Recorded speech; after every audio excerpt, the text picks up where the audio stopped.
ना? Yes, I am back, welcome to housefull classes. I hope कि आप सभी अच्छे होंगे और अच्छे से स्टडी कर रहे होंगे।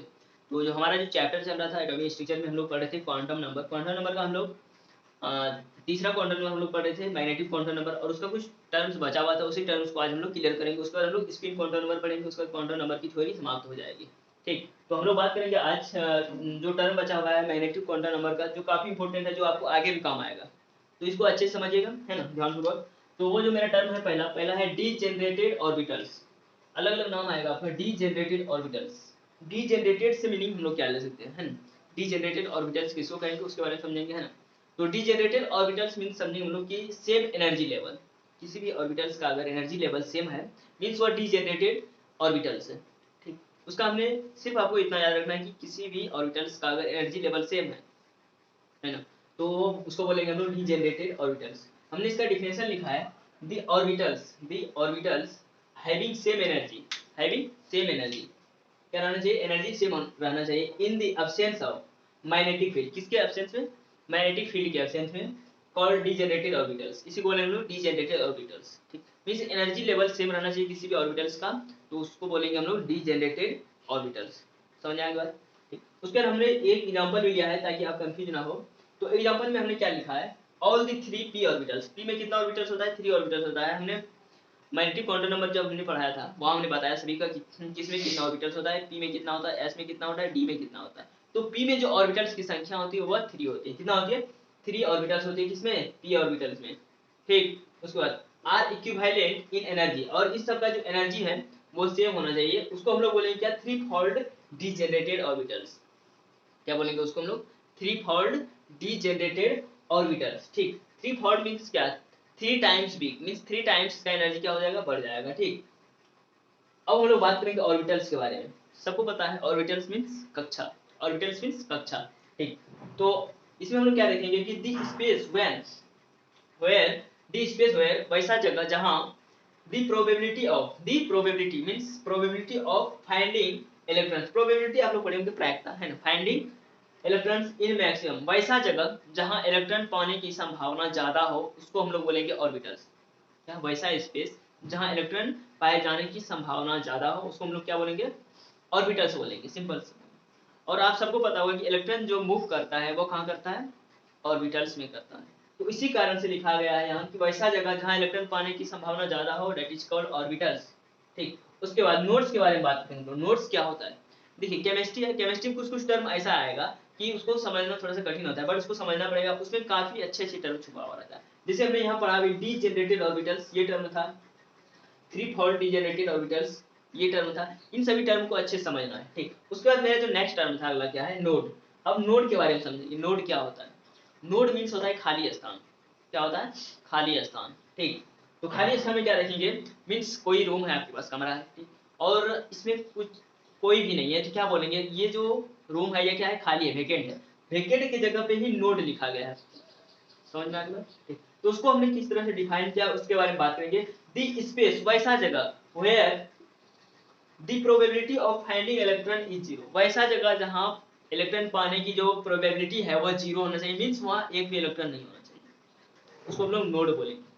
समझ में बात? तो यहाँ से दो टर्म समझने लायक है, ऑर्बिटल्स और नोड्स। ऑर्बिटल किसको बोलेंगे, जहां इलेक्ट्रॉन पाने की प्रोबेबिलिटी मैक्सिमम हो, ज्यादा हो, तो उसको क्या बोलेंगे हम लोग, ऑर्बिटल्स बोलेंगे, कक्षा बोलेंगे। नोड्स, नोड्स क्या, किसको बोलेंगे, नोड्स वैसा जगह होता है जहां इलेक्ट्रॉन पाने की प्रोबेबिलिटी जीरो हो, दैट इज कॉल्ड नोड्स।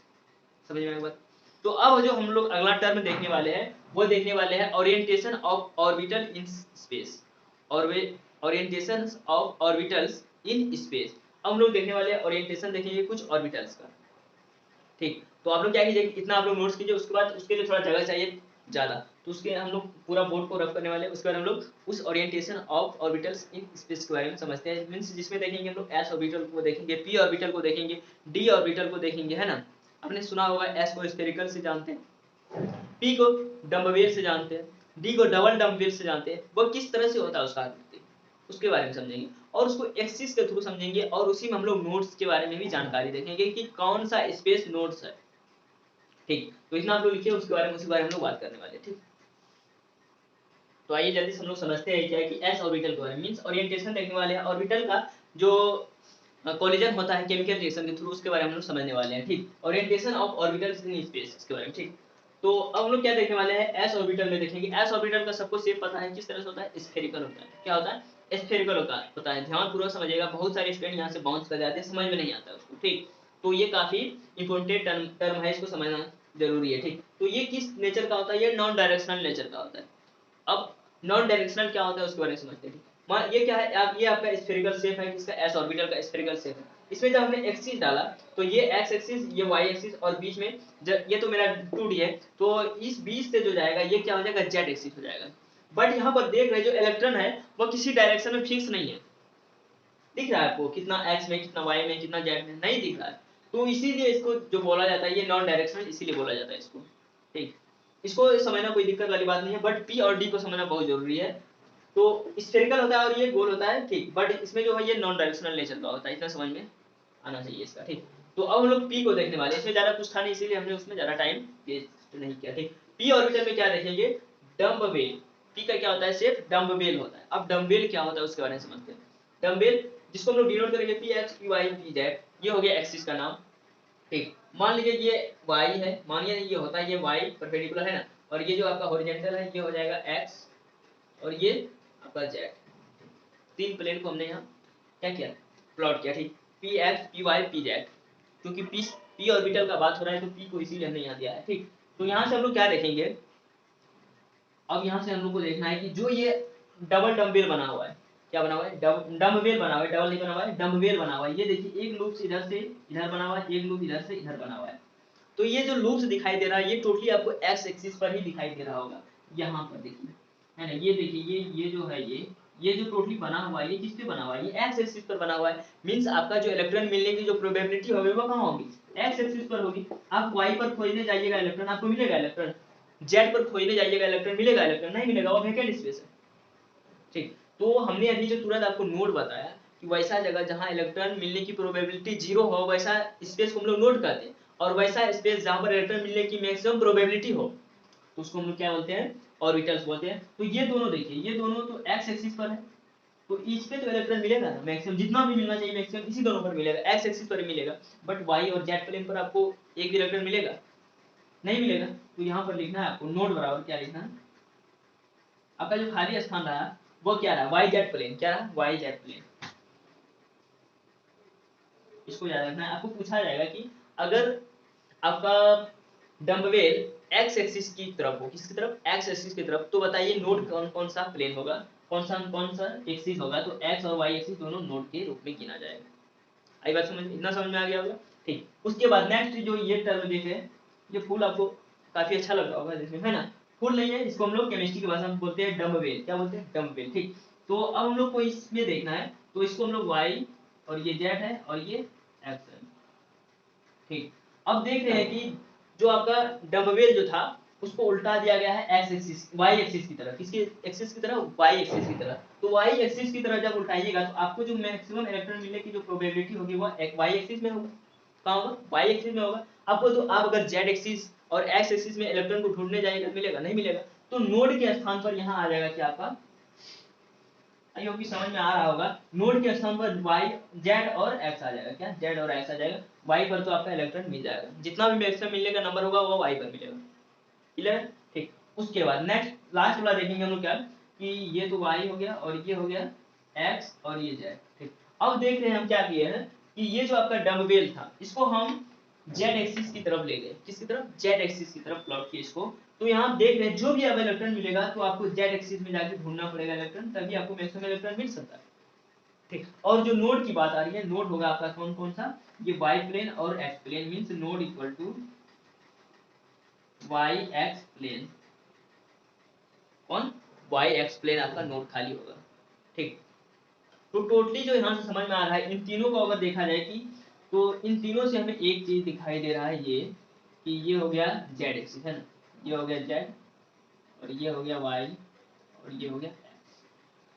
ठीक, तो यहाँ से एक चीज दिखाई दे रहा है कि आप अगर एक ही फिगर में अगर आप तीनों को लेना चाहते हैं, ये हो गया एक्स का, इसका एक्स का, ये हो गया वाई का, पर ठीक नहीं बन रहा है ना, कोई बात नहीं, समझ में आना चाहिए।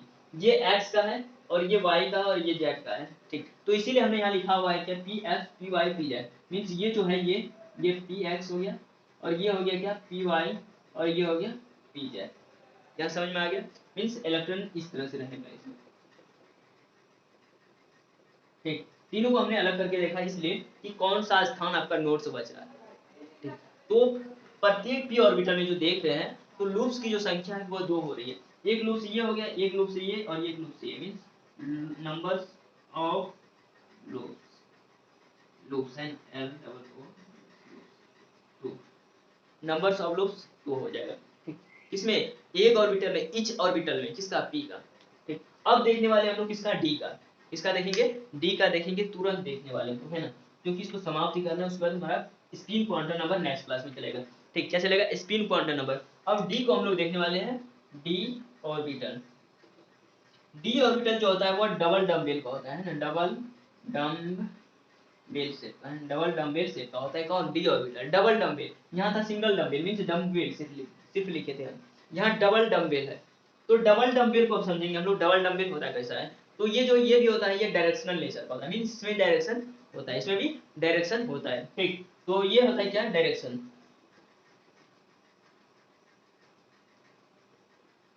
डायरेक्शनल क्या होता है? डायरेक्शनल होता है, ठीक। तो डायरेक्शनल होता है तो इसमें क्या होता है? डबल डम्बेल होता है। तो अब इस तरह से हम लोग देखेंगे, ये हो गया y और ये हो गया x और ये हो गया z।